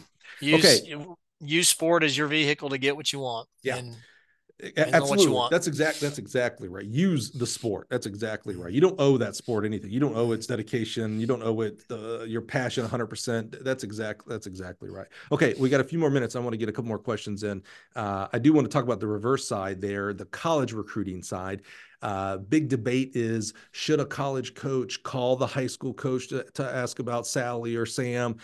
Should they just talk to the parents and the kid because that's who they're going to be working with after? What's your thoughts as an AD? You sit in that kind of role of college recruiters for your kids in the role of your high school coach. I think you said it there, that I am always a little leery if a college coach doesn't talk to the high school coach. Okay. And I say that because who's with them more? Yeah. Who sees the attitude on a daily basis, who sees the work ethic on a daily basis. And especially if you're in an established program that turns out kids year after year, that go on to the collegiate level. I think that is a red flag to me. If you don't contact that high school coach. I've had it both ways over the years. And again, it doesn't mean I'm wrong or doesn't mean I'm right, but I know as a head coach, I appreciated that a little bit, just to touch base. Hey, I'm talking to whoever. And then, you can talk to the kids because and some coaches are more involved than others in the recruiting process. I was fairly involved with ours. But there were some that didn't reach out, and that's okay too. I mean, that's maybe their philosophy.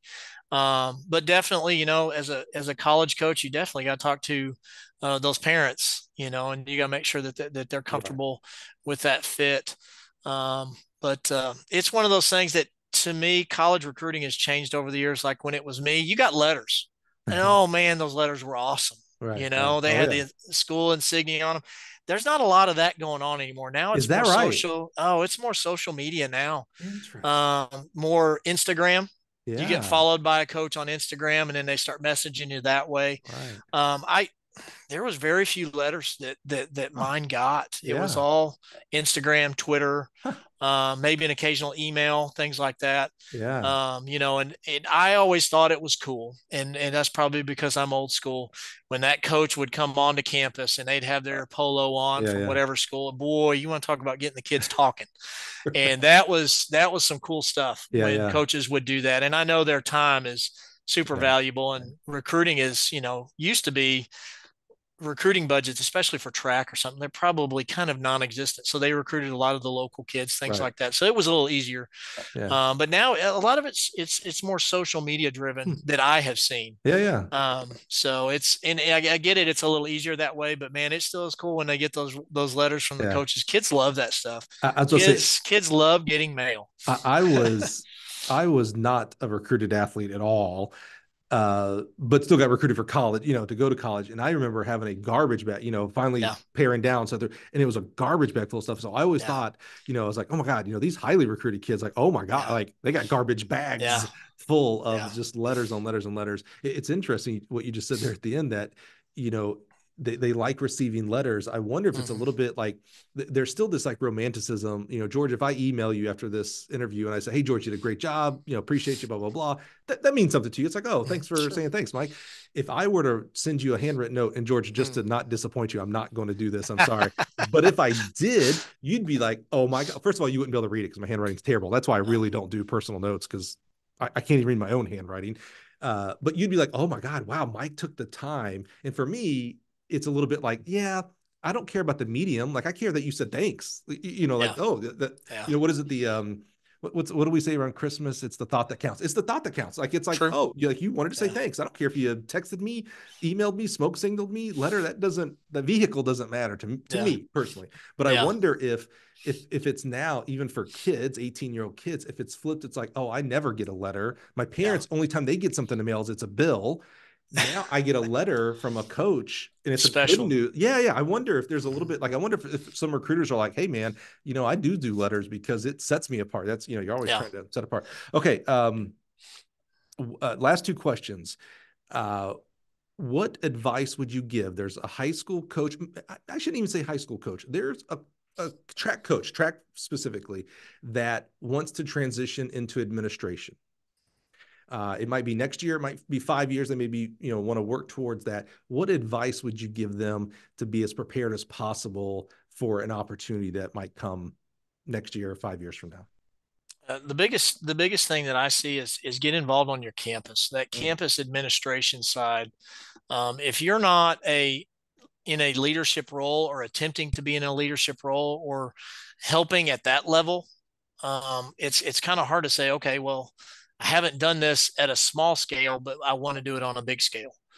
And so that's kind of how we push a lot of our guys, like we mentioned before, those campus coordinator roles, things like that, and get into something in that role, or even from a track side.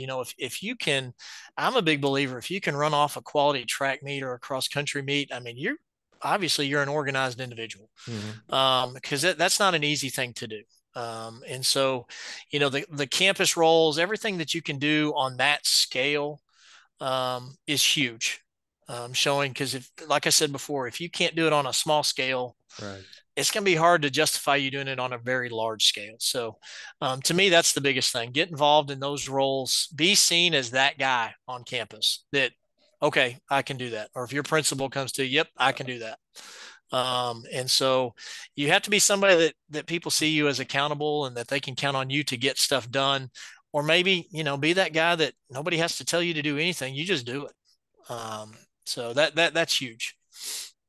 And so my last question, after you're in a career now, you're as an athletic director, you've had a career as a teacher and track coach. Do you regret it? Are you glad you made the change, or would you rather be now on your 25th year of coaching track and field? Depends on the day that you ask that. I'm going to count how many times you said depends in It this. depends. I'm telling you, that's my day in a nutshell. Well, it's a gray area. But no, wow, would I change it? I don't think so. I get around I think I've got to have the best of both worlds. Um, I loved being around kids. I love being around other coaches. And now in this role, you like to think that you're serving those people. Now, I know a lot of times the coaches don't see it that way, but that's always the intent. Yeah. Yeah. But I think it's been good for me just as an individual to be able to see those things from the seat that I'm in now to where I was. Um, are there days you miss the kids? Absolutely. There's times you go to events and stuff like that, and you just sit there and you just smile just watching the kids because it's fun. And and then there's other days it's not a lot of fun. Mhm. But that's life in general. I mean, Yeah. honestly. So Yeah. it's been good. I don't think I'd change anything because it's one of those things. I don't like to look back too far, Yeah. especially because it doesn't really do you a lot of good. Now, if you want to look back to reflect on next time if this comes up, you have to do that. But I don't look back and say, kind of like you were talking earlier about the taking this path or this path. This is the path I'm on. Mm. You know what I mean? And you just kind of take the curves in the road as they come along now at this point because you can't go back and do it again anyway. So Yeah. it's been good. I've been Awesome. very fortunate, been very blessed. It's been a good ride so far. Well, George, you hit the nail on the head there, in my opinion, about serving others. And, I had a similar experience as I went out of coaching and into this role. And I was like, man, I don't affect kids anymore. I used to have 30 to 100 kids, whatever. And then one day it hit me, as I'm serving coaches around the country, it's like, oh, wait a minute.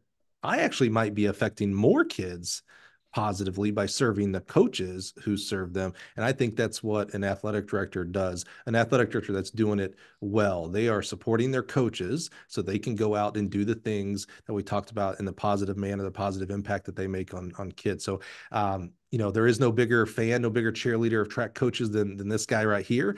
But I'm super glad that you're affecting a lot more kids and affecting our sport. We've got a voice in decisions that are being made in the athletic world in your athletic departments with someone who understands the sport, understands the expectation and stress and pressures of a track coach specifically. So, man, just so grateful for the role that you sit in and excited for the growth that you're going through because it kind of boggled me when you talked about opening a new high school. And I knew that'd be a big endeavor, but then I was like, oh my God, that's right. You've never done it at a high school. So how do you Yeah. like day one, how do you envision day 100 and the end of the year? Like, oh my God, that's crazy stuff, man. It's Yeah. quite amazing. But George, man, I'm so thankful. Honestly, thankful for your time. It's one of the most valuable things that you can give me. I know you're busy. So for you to carve out this amount of time for us just is, it means the world to me. And I really do appreciate your perspective on things. We're at 250 plus episodes here, and amazing coaches. You should be listening to everyone if you haven't out there. But this is a very unique perspective that we need to know affects our sport, and it's I'm really proud to be able to present your story and how you're affecting our sport. So, man, thank you so much for your I time and feedback enjoyed it. here. It was awesome. Thank you very much. Always enjoy Awesome. talking track. Yeah, exactly, exactly. Hey, everybody, thanks for being here this week. Join us next week. We'll probably have a coach, not an AD, but you never know because we're going to continue to try to bring a full scale, full circle around our sport, and that includes administrators, that includes officials, etc., in our great sport because that's what makes this great sport so awesome is the total package. So, George, man, thank you again for being here. You guys join us next week, and we'll do it all over again. Have a great week, everybody.